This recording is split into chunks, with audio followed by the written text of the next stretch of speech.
Ingrid Escobar conmigo. Esta mañana hay actividad también del Socorro Jurídico Humanitario. Van a presentar algunas cifras. Ingrid, yo quiero comenzar preguntándote sobre este tema que ha generado muchas inquietudes. El gobierno está diciendo que han habido no sé cuántos días sin homicidios, pero de forma así como, no seguidos, pero también ha dicho que en el mes de marzo no han habido homicidios. Pero por otro lado se ha visto en redes sociales que en el mes de marzo sí hubo homicidios y defensores de derechos humanos están exponiendo que sí hay homicidios. Y esto también, la reducción de las tasas por cada 100.000 habitantes, tasas de homicidios también interesante. Esta es la parte como oficial. ¿Tu reacción a esto que está pasando, Ingrid? Sí, bueno, realmente muy grave el hecho que funcionarios de gobierno estén intentando ocultar la cifra de las personas asesinadas, los homicidios, ¿verdad?, en el afán de seguir manteniendo la popularidad del régimen de excepción. De hecho, en varios periódicos la semana pasada pudimos notar que hubo en una semana 9 homicidios, de los cuales la Policía Nacional Civil solo reportó 2, gracias a redes sociales, porque hay reporteros ciudadanos, y eso hay que decirlo, y está fuera del alcance de las manos de las autoridades, ¿verdad?, que en sus territorios están recibiendo información, fotografías, bueno, tienen fuentes, me imagino, tanto en la policía, fiscalía, y logran tener la información precisamente de estas personas fallecidas y la suben a las redes sociales. Y entonces luego los periódicos y los medios de comunicación las retoman y no le queda más a las autoridades que efectivamente aceptar. Y bueno, un ejemplo claro de esto es, ¿se recuerdan esta persona que fue capturada porque hubo un accidente de tránsito en Quesaltepeque? Y debido, y gracias a Dios hay que decirlo, a que tuvo un accidente de tránsito, la policía pudo darse cuenta que dentro de ese vehículo llevaba un cadáver, llevaban cartuchos, ¿verdad?, llevaban $4,000, y por lo tanto, eso es algo de terror, de película. Pero, ¿qué hubiera pasado, Julio, si esta persona no hubiera chocado? Esa desaparición forzada, muy probablemente, porque no sabemos quién es esta persona, o esa desaparición común, sería parte de las estadísticas de los desaparecidos, que por cierto, actualmente todo eso está en reserva. ¿Cuántas madres buscadoras hay en este país que les toca ejercer su derecho de defender los derechos de sus hijos desaparecidos en ausencia de las instituciones que les corresponde hacer eso? Porque todo el mundo, como decía la mamá del joven Carlos y la mamá también de Stanley Tejada, todas las autoridades, al parecer, incluso los fiscales de la unidad de desaparecidos y de la unidad donde está la policía que busca desaparecidos, todos están en función del régimen de excepción. Pero ¿y estas víctimas desaparecidas, que solo en el gobierno de Bukele hay 7,000 denuncias de estas? ¿Por qué no se hace nada? ¿Verdad? Yo le aseguro que si no se hubiera dado este accidente allá en Quesaltepeque, fueron desaparecidos más. Y los que no chocan, Julio, y los que logran llevar a término estas desapariciones, ¿dónde está esa gente? Estarán en aquellos terrenos, en fosas clandestinas, que por cierto el gobierno desde junio del año 2021 las mandó todas a reserva. ¿Por qué? Yo le voy a decir un ejemplo. Ahí en la colonia Los Sueños, donde vive el presidente Nayib Bukele, en la parte de atrás de esa colonia hay una finca, donde hay 26 cadáveres enterrados, que por cierto está todo acordonado por ahí. Y recuerdo una periodista alemana que intentó llegar hace unos meses para conocer al respecto, y la policía no la dejó pasar, le dijo, no, esto incluso ya se está construyendo sobre fosas clandestinas. ¡Qué grave! ¿Quién mató a esos 26 personas enterradas ahí?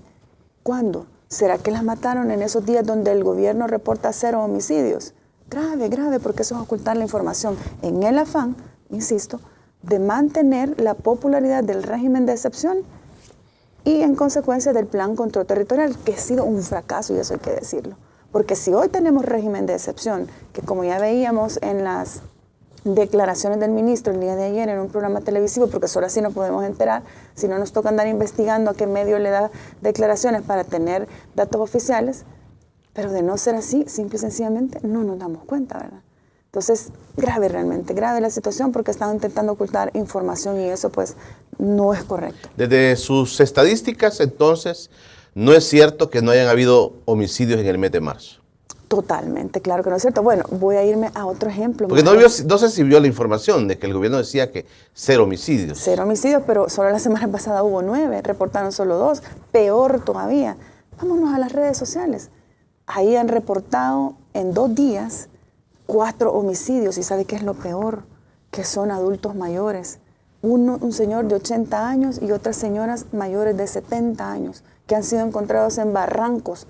A ver a dónde están estas noticias en la Policía Nacional Civil, ahí en el Community Manager. ¿Por qué no sube eso? Los reporteros ciudadanos en las redes sociales lo están subiendo, ¿verdad? ¿Por qué? Porque han visto justamente que ya están las velas de estas personas, los entierros de estas personas, las esquelas ya están publicadas cuando fueron reportados como desaparecidos. Son feminicidios. 3 adultas mayores, se conoció en la noticia el día de ayer, que han aparecido en barrancos. Feminicidios. ¿Verdad? Hay que investigar, pero primero hay que reportar también. No es justo, no es correcto estar ocultando estas cifras solamente por no quererle bajar la popularidad al dictador, porque saben que lo único que tienen es justamente la medida del régimen de excepción que les ha funcionado, porque hay una tregua con las pandillas, y eso hay que decirlo, hay sobradas pruebas de lo que estoy diciendo, y les ha funcionado. Lo que deberían de hacer es decir, bueno, sí funcionó, hemos bajado los homicidios, pero a veces se nos sale del control, como por ejemplo estas 2 semanas, que la semana pasada tuvimos 9 homicidios, solo entre anteayer y ayer 4, ¿verdad? Entonces, un poco de humildad para aceptar lo que están haciendo, negociando nuevamente con las pandillas, y bueno, está claro, aquí traigo pruebas yo, por ejemplo, ya les podemos hablar más adelante al respecto, cuando nos acusan de que las organizaciones defensoras de derechos humanos defendemos pandilleros, cosa que no es así, quienes lo hacen es el gobierno, ¿verdad? Y pruebas aquí hay un montón, no solo el Crook de Hollywood, porque ese es como el tema principal, que por cierto el 17 de abril comienza el juicio, ¿verdad? Él es uno de los directivos ranfleros fundadores de la Ranfles, de la MS-13, que tiene muchísima información, no solamente del pacto de las pandillas con gobiernos anteriores, sino que con el actual. Y esa es la grave preocupación de ellos, que hicieron todo, incluso hasta por irlo a buscar a México, y se les cayó porque hubo un montón de problemas logísticos que terminó al final con la captura de él por el FBI, y hoy está en las Cortes de Nueva York. El 17, aquí hay muchas cosas que van a cambiar.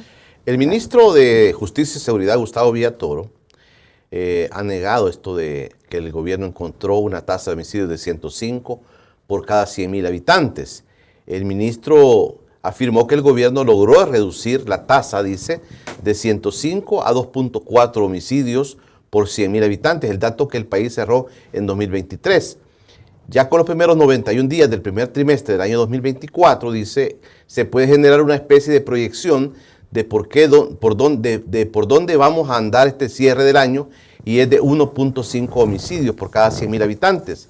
Casi que veníamos con 2 ceros antes del punto, más de 105 homicidios por cada 100,000 habitantes. Eso es parte de este asombro y ese interés que tienen muchos países en conocer el camino, el modelo del presidente Bukele en materia de seguridad, ha dicho el ministro. También se dice en la nota, al revisar el comportamiento de los homicidios de los últimos años, se observa que la tasa que mencionó el funcionario corresponde al 2015 y no al 2018, año previo a la llegada del poder del presidente Bukele.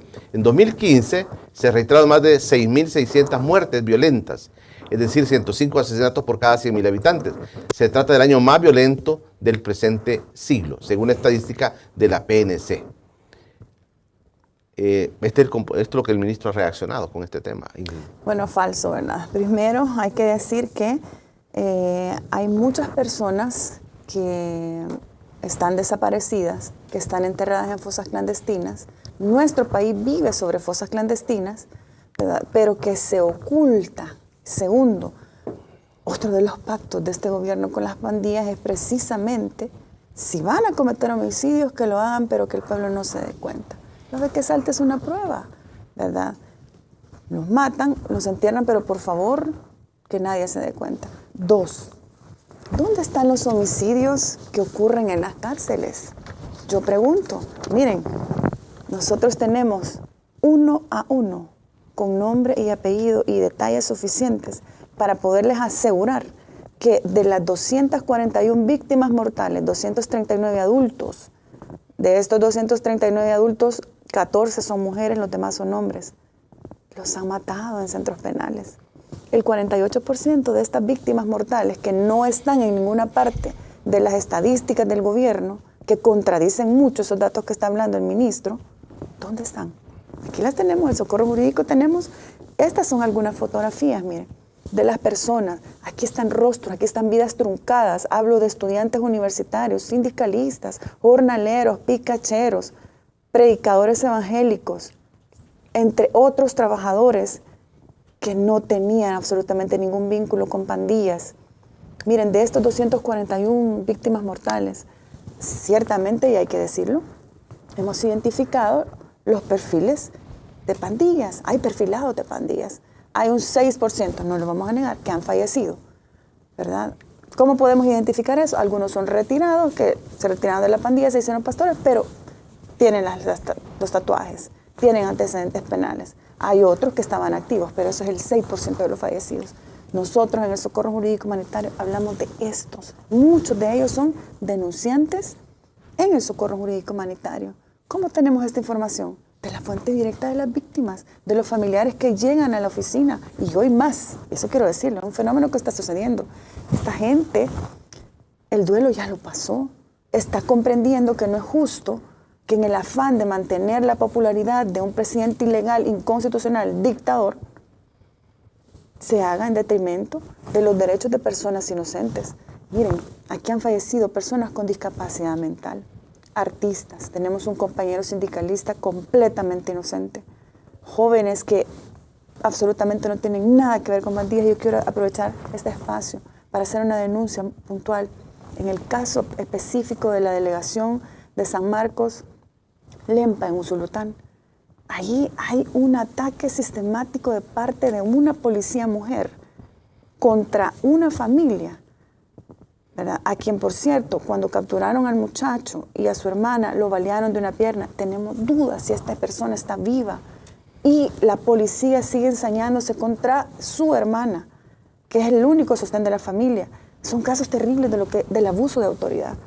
Y tememos que ella vaya a ser capturada y que le pase lo que a estas personas. De hecho, hoy, Julio, tenemos nosotros nuestro informe general de los 2 años del régimen de excepción, donde vamos a presentar justamente estos casos y donde tenemos, mire, testimonios que son realmente graves, tristes y que, pues tenemos que decirlo. Aquí, mire, esto es bien importante. Este es un testimonio de una víctima liberada que ha tenido el valor de decir lo que le pasó. Y va a estar ahí. Y dice: la bienvenida en el centro penal de Izalco es pasar una cancha de 50 metros, donde los custodios te golpean con las macanas. Yo sobreviví, dice él, pero un compañero de mi trabajo, ellos eran taxistas, no sobrevivió, agonizó 3 días y lo vi morir, murió, yo lo vi morir, dice. Fragmento de un testimonio, porque nosotros vamos haciendo toda una sistematización y entrevistas, porque son parte de lo que llevamos ante los sistemas internacionales que nos habilita la ley. Testimonio de un reo que fue torturado en el centro penal de Izalco, donde, por cierto, es otra cosa que tengo que decir, son las víctimas mortales que no están en los registros de Villatoro, que no están en los registros del gobierno, pero sí en los registros de las organizaciones. Y, fíjese bien, así como esta persona de la que estoy hablando, que murió tras una golpiza en el centro penal de Izalco, donde los custodios, agentes del Estado, lo golpearon hasta la muerte, hay un dato muy importante, señor Fiscal General de la República y todos los funcionarios involucrados.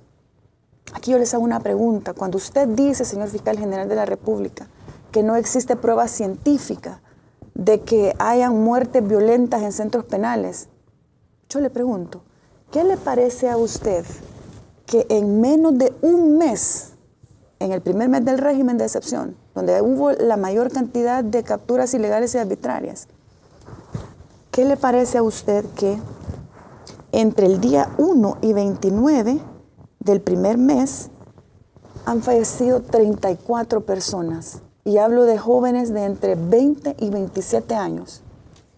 Y en el mes exacto, a los 30 días, sumándole otros 14, entonces tenemos un total de 30, 40, 48 personas que fallecieron en un mes exacto de estar presas. ¿Es eso una muerte natural? Un joven que entró, sí, en fase de investigación, sí, pero entró sano a un centro penal. completamente sano, joven, y que cuando a la familia le entregan la parte de medicina legal o del hospital dicen que murió por paro cardíaco, un joven de 20 años, que iba sano, edema pulmonar, un muchacho de 23 años que iba sano. Pero cuando las mamás tuvieron el valor de abrir las cajas, porque esa es otra, medicina legal y las autoridades ahí le decían, se lo entregamos en caja sellada, no lo puede abrir, y se inventaban mil cosas, que llevaba COVID, que llevaba enfermedades que podían ser contagiosas para la familia, y que hicieran lo más rápido posible la vela y el entierro. Pero ¿saben qué? Nosotros tenemos, y ahora es donde están saliendo las familias ya, que nos han llevado unas pruebas. Primero las autopsias, que por cierto no las consiguen vía la fiscalía. Las consiguen vía, mira, hasta vía, y se lo voy a decir aquí, es algo increíble para mí, las AFP. Mejor a ellos sí se los entregan, porque por ley les tienen que entregar la autopsia para ver el tema de los recursos que deja la gente, los ahorros, ¿verdad? Por decir un ejemplo, o por otras formas, pero tenemos las autopsias, tenemos las fotografías de señales claras de que a estas personas han sido torturadas, golpeadas, estranguladas, inmersas en agua, como torturas en el centro penal. Y ¿sabe una cosa? Eso es muy grave, porque eso, ¿qué es lo que nos está diciendo? Bueno, que El Salvador, el Estado de El Salvador, violenta, sin pena, ¿verdad?, tratados internacionales suscritos, por ejemplo, con el sistema de la ONU, a causa de la aplicación del régimen en contra de personas inocentes procesadas, que no tuvieron derecho a nada. Por ejemplo, están violentando el Pacto Internacional de Derechos Civiles y Políticos y su protocolo. Vayan y léanlo. Convención contra la tortura y otros tratados o penas crueles, inhumanos y degradantes. Convención sobre los derechos del niño, porque eso hay que decirlo.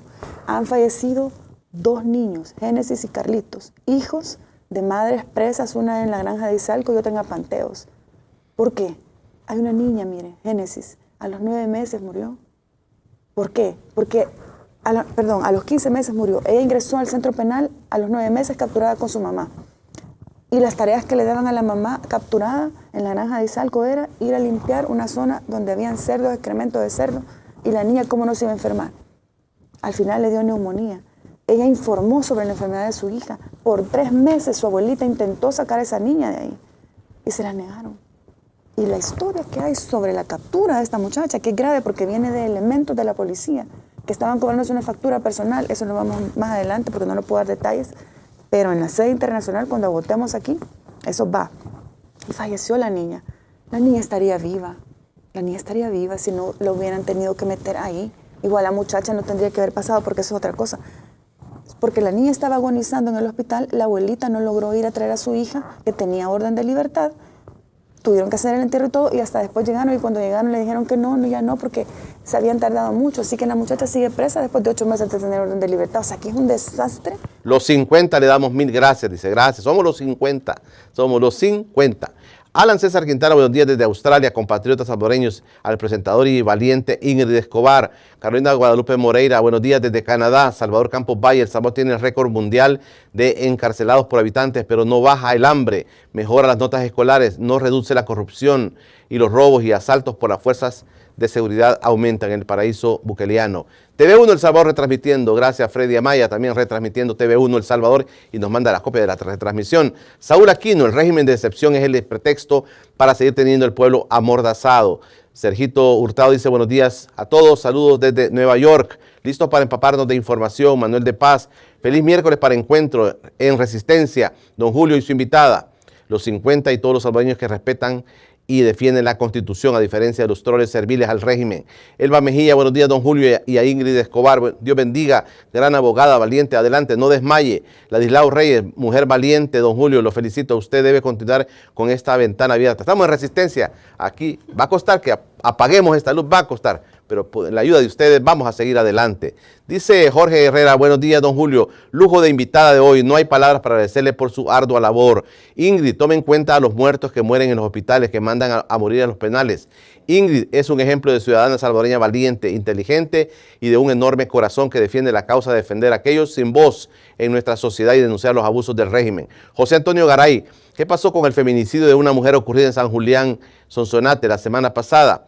Es una democracia, la Fiscalía debería investigar de oficio los asesinatos de salvadoreños en centros penales, pero como se trata de ejecuciones amparadas por el régimen tiránico, entonces no hacen nada. Buenos días, don Julio. Tengo miedo a una dictadura terrible en nuestro país, El Salvador. Buenos días. Les saluda Enrique Landaverde. Quisiera que su invitada muestre pruebas fidedignas e irrefutables de todas las acusaciones que ella emite en todos los medios, ya que esas acusaciones son acusaciones muy graves, porque fácil es hablar y acusar solo por causar sensacionalismo, dice. Dice Enrique Landaverde. Martín Ramírez dice, es verdad, los procesos no avanzan. Este presidente solo quiere aparentar y si da respuesta a su equivocación, quedará por el suelo y le interesa la fama, dice. Y lo último aquí también dice el pastor Matías, buenos días, don Julio, por favor no diga mi nombre, dice. Saludo a su invitada, a quien respeto su clamor por los que sufren en las cárceles, pero le digo que hoy estamos mejor con esa gente guardada, ellos 30, 40 personas en un solo día, y nadie hacía nada, no había mucho terror y los derechos humanos estaban bien, gracias. No entiendo mucho, muy bien, ahí. Bueno, pero ahí están los comentarios. Sí. Bueno, muchas gracias de verdad a las personas que se toman su tiempo para comentar en este importante programa. Bueno, en principio quizás antes de contestar un poco a los comentarios que son muy importantes, decir que efectivamente nos tenemos que enterar de los datos oficiales allá cuando el ministro llega a programas, ¿verdad?, televisivos principalmente, y da datos oficiales, porque si no, ¿qué es lo que nos toca a las organizaciones? Andar viendo dónde da declaraciones para un poco actualizar nuestros datos de las personas procesadas en el sistema de adultos. Efectivamente, él dijo, hay 79.194 personas procesadas. Fíjese bien, tienen ya 24 meses de habérselos presentado a los jueces y no le ha bastado a la Fiscalía General de la República para conseguir las pruebas y uno a uno, efectivamente, procesarlos por sus acciones individuales. Es más, él dijo, el ministro ayer mismo, que van a haber juicios donde habrán procesos de hasta 2.000 personas, porque van a hacer 230 requerimientos fiscales, donde van a meter cientos de personas y hasta miles, porque yo así oí que dijo, hasta 2.000 en un proceso, porque van a hacer requerimientos contra clicas específicas. Ahora bien, ahí es donde viene lo grave, porque ahí se van justos por pecadores. Y no me dejan mentir, ustedes ya llevan más de 7.000 liberados. Eso fue julio del año pasado que lo dijeron. A esta fecha ya llevan quizás cerca de los 10.000 liberados. Es decir, el margen de error es mucho mayor del 1% que ustedes dijeron. En sus palabras ya llega al 15%. En las estimaciones de las organizaciones es por lo menos el 35%. Hablamos de 27.000 inocentes procesados, grave. Y eso es en el sistema de adultos, que no hay nada, porque todavía no han tenido derecho a nada. Solamente han sido presentados ante la justicia, ¿verdad?, nacional, pero no ha habido audiencia preliminar, no les dan audiencias especiales, no importa que sean adultos mayores, que se estén muriendo, que hayan suficientes elementos probatorios de su inocencia, no les importa. Grave, porque hay un decreto que yo creo que la gran mayoría de salvadoreños, incluso los familiares de los detenidos, desconocen, y es el decreto 803. Es un decreto, Julio, completamente inconstitucional. No pasa el control constitucional y muchísimo menos pasa el control convencional. Es violatorio de la Constitución y violatorio de los tratados internacionales. ¿Qué quiere decir esto, Julio? Que la gente que ya tiene 24 meses presa, si acaso vamos a ir sabiendo de las audiencias preliminares en el año 2026, 2027, que comienzan las investigaciones. O sea, esta gente va a pasar 4 años ahí. Y si al juez se le ocurre decir de que porque no lleva copia de que tiene una casa propia o de que tiene que está arrendando, así están diciendo.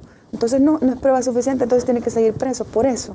O sea, que pueden ser otros 2 años más. Es decir, una persona puede pasar hasta 7 años presa para que la declaren culpable o inocente. Es que ese es como la frontera, Ingrid. Pensando bien, alguna persona hablaba sobre eso mismo que siempre se dice de ustedes, que defienden pandilleros, que defienden a delincuentes, sí, y que dónde estaban antes protestando. Es que esta es la frontera de la culpabilidad o la inocencia. Y yo creo que ahí es un poco el tema de ustedes como defensores de derechos humanos en esta situación del régimen de excepción. O sea, una persona culpable, pues cualquiera va a decir que esté guardado, pues que cumpla la pena que debe cumplir. Correcto. Porque ha cometido delitos. Ha cometido delitos. Entonces, no creo que una persona se oponga a que una persona que ha cometido delitos, pues pague su pena. El tema es con la gente inocente. Por eso yo siempre pregunto cuando abordamos este tema, Ingrid, el tema de los procesos, o sea, ¿cómo están los procesos? Porque una persona inocente, un familiar de uno puede estar ahí, sí, y uno sabe que no anda en nada, como mucha gente lo está diciendo, y así lo decimos así, no andaba en nada, ¿y cómo puede estar guardando prisión? Usted dice hasta el año 2026 o 2027. Esto, o sea, a cualquiera familiar puede asustar, es decir, un inocente guardando prisión por tanto tiempo. Pero es el tema, Ingrid, la culpabilidad o la inocencia. Pero si todo, como usted dice, en el mismo huacal todo mundo, culpable es inocente, y el inocente guardando prisión tantos años, esto realmente, aparte de violatorio, pues, de la ley, asusta a la familia. Por supuesto, y realmente yo me pongo en el lugar de las madres. Más adelante este día vamos a estar con muchas de ellas en nuestra conferencia. Y claro, hay una enorme debilidad institucional en este país. Esa es lo grave de la situación. Pero además que al inicio del régimen, por lo menos los primeros 10 meses, a las autoridades de la PNC, de la Fuerza Armada, los mandos altos y medios, le daban a sus subalternos órdenes de capturar por cuotas. Y en la debilidad institucional que tenemos se llevaron a justos por pecadores. ¿Pero qué es el problema? Que en este caminar, que son casi 7 años, lo que va a suceder es que mucha gente va a morir. Y yo le voy a decir un ejemplo. Los 241 que tenemos nosotros identificados, la gran mayoría son inocentes, el 94% de ellos. ¿Por qué? Y aquí hay otra pregunta que yo le hago al comisionado para la defensa de los derechos humanos y se la reitero a este señor Andrés Guzmán Caballero y a la Procuradora para la Defensa de los Derechos Humanos y al Fiscal General de la República. Yo le pregunto, mire, si bien es cierto, hay más de 50,000 delincuentes que yo estoy de acuerdo que no tienen que salir, nosotros les hablamos de por lo menos 27,000 salvadoreños que son inocentes y que hay muchas dudas razonables de serlo. Y de esta cantidad de gente inocente ya murieron estos 241. Ni uno, oiga bien, ha muerto en el Centro Penal de Izalco, Centro contra el Confinamiento del Terrorismo Izalco, CECOT. ¿Qué le dice eso a usted? Que ninguno de los fallecidos está completamente tatuado como esos que presenta la propaganda de Bukele. Ninguno es pandillero de ese tipo. Homeboys o de los de proceso en chequeo. No. Todos los muertos los están poniendo los inocentes en centros penales como Izalco, Mariona, a Panteos, donde están las mujeres. ¿Usted dijo CECOT de Izalco, no?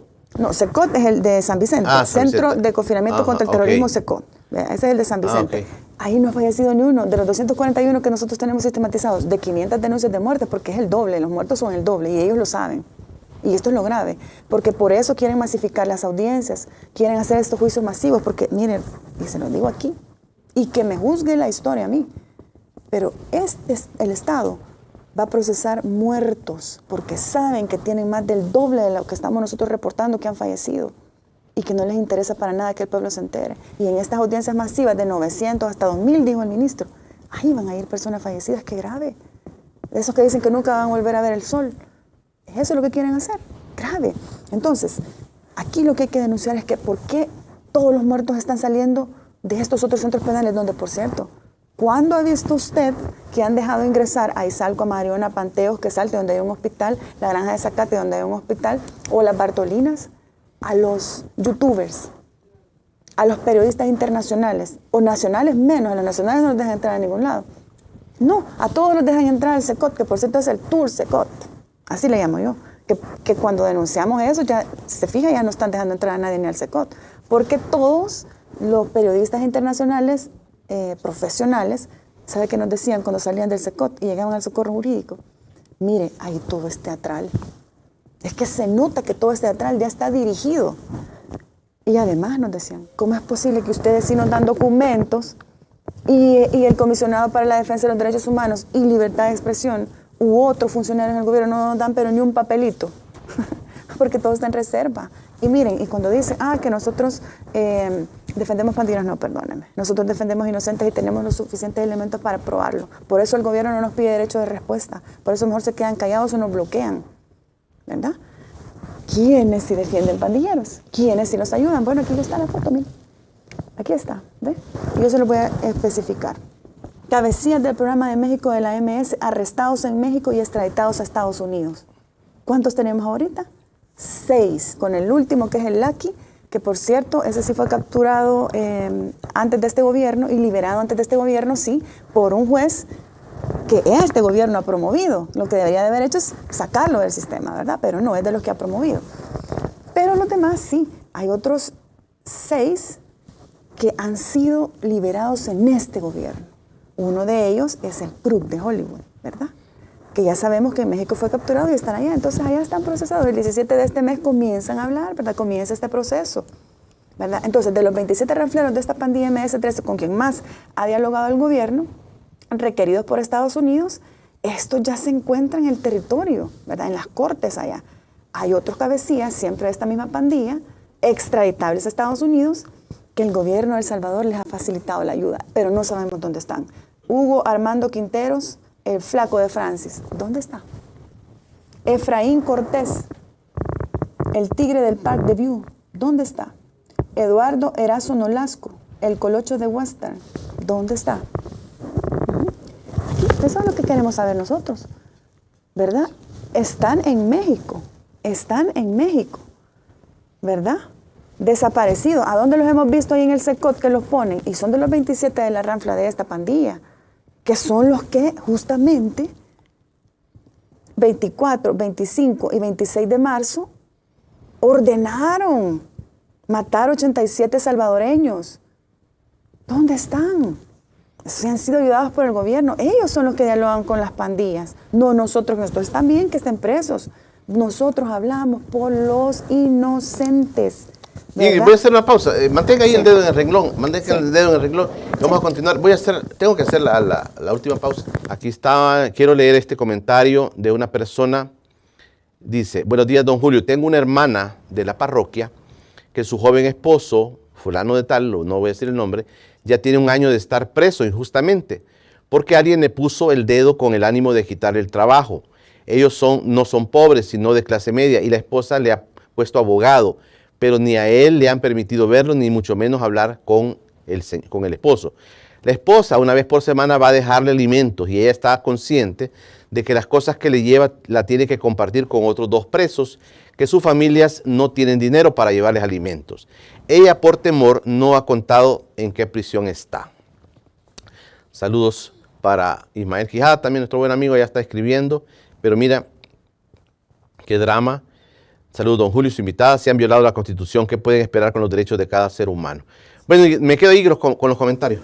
Cómo no, bueno, muchas gracias a todos los que están comentando y se toman el tiempo. Bueno, con la pregunta que me hacía Julio antes, miren, nosotros estamos seguros de la negociación de este gobierno con las pandillas porque no es nuevo de este gobierno. De hecho, todos sabemos que esto viene desde el 2012. Fue un error. Lo sabemos, se reconoce y el mismo Bukele lo reconoció en campaña porque le convenía. Sin embargo, es un hecho que desde el 2012 personeros que hoy son alcaldes, están en el tejido social, entre otros, negociaban con las pandillas. Mire, en 2015 la policía montó 50 operaciones de vigilancia y seguimiento contra líderes de pandillas. En uno de estos operativos, el 21 de diciembre de 2015, los investigadores fotografiaron a Mario Durán y Carlos Marroquín, entonces concejal y empleado de la alcaldía, respectivamente con el renuente.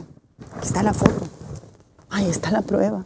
Además hay un audio de Carlos Marroquín donde dice que ayudó al Cruz a salir del país, a Guatemala, y luego a México, por ejemplo.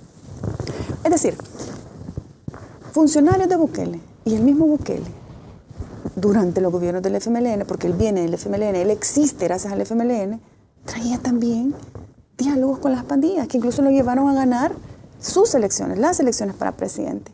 ¿Y por qué usted cree que existirá la magia de que de repente, solo por su linda cara, al segundo o tercer día de su gestión de Bukele, bajamos de 20 homicidios a 5, 3 o 0 homicidios? No, es porque ya había una negociación. Ahora, lo que ellos tienen que ser humildes y reconocer es que la negociación les ha funcionado, que han seguido negociando nuestras vidas a cambio de la baja de homicidios, que es una paz relativa a costa de la democracia, pérdida de derechos fundamentales, constitucionales y derechos humanos. Y me remito a las investigaciones. ¿Qué le dice a usted el dato, por ejemplo? Que al 70% de las personas procesadas solo les han puesto colaboradores. Y en la pirámide de criminalidad de las pandillas está que son colaboradores voluntarios u obligados. Y en esa base hay muchos inocentes que se han ido. Y solo el 30% son reclutas o pandilleros. O sea, los homeboys, ¿dónde están los demás? Son miles y miles que están desactivados en los territorios o que ya huyeron a otros países donde los están capturando. La semana pasada, España misma dijo que ha capturado a un líder de la pandilla que ha cometido crímenes aquí y que justamente es por 2 crímenes, 2 homicidios, que el gobierno no reportó. O sea, que sabe más España de la criminalidad en El Salvador y de los procesos que el mismo El Salvador. Ese es un ejemplo. Entonces, miren, discúlpenme, pero vámonos a los datos. O sea, a las pruebas nos tenemos que remitir, no a lo que dicen, ¿verdad? Y bueno, la persona que preguntaba que dónde están las pruebas, miren, las hemos compartido con las autoridades. Miren, nosotros tenemos un equipo multidisciplinario que incluye criminólogos y hasta incluso un forense. Y aquí está, miren, uno a uno los fallecidos, los tenemos sistematizados y tenemos 3 servidores, por si acaso un día se les ocurre que nos quieren meter presos y nos llevan las computadoras, pero tenemos otros 2 servidores, incluso uno en Estados Unidos. Mire, uno a uno, detalles específicos de los fallecidos, ¿verdad? Y por supuesto, de la gente que nosotros representamos penalmente, ¿verdad? Como nuestros defensores privados que tenemos. Vaya, aquí están las pruebas, quieren, yo se las mando en cualquier momento si esto es público, ¿verdad? Aquí, mire, todo uno a uno, ¿ves? Uno a uno. Aquí nosotros no tenemos problema. Es más, no solo tenemos estos detalles, sino que también tenemos las fotografías de las personas fallecidas. Y sí, yo le voy a decir, Julio, ¿hay perfilados de pandillas fallecidos? Claro que sí, pero es el 6%. Estas personas son vidas truncadas, mire, son vidas truncadas que estaban bajo la tutela del Estado y no tuvieron derecho a nada. No tuvieron derecho, este principio del debido proceso que engloba el derecho de tener un defensor, ser oído y vencido en un juicio justo. Y lo peor de todo, la presunción de inocencia. Aquí hay perfilados, sí, pero es el 6%. El 94% son gente inocente. Ahí están, miren, ahí los pueden observar ustedes. Ahí nosotros, ¿qué tenemos? Jornaleros, picacheros, sindicalistas, estudiantes universitarios, amas de casa. Bueno, hay 14 mujeres. Otro convenio violentado por el Estado de El Salvador.